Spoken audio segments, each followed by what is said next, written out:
Imagine this, gumigising ka ng maaga para magtrabaho ng 8 hours, iniisip yung mga bayarin, renta, pagkain, etc.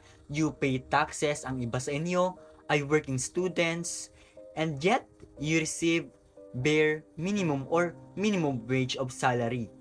Habang may isang senador na absent pa since November 2025 sa mga Senate sessions. Imagine, 2026 na ngayon. Pero, sumasahod siya ng 300,000 plus a month. Walang awol, no memo, no pressure, walang workloads. Hinahayaan lang. Habang ikaw, isang absent lang, warning agad. Kapag may nasira o nabasag sa trabaho, kaltas sa sweldo mo. Can you imagine the difference? As a democratic country, ikaw, tayo ang boss nila. But we receive less. So we ask, Senador ba to?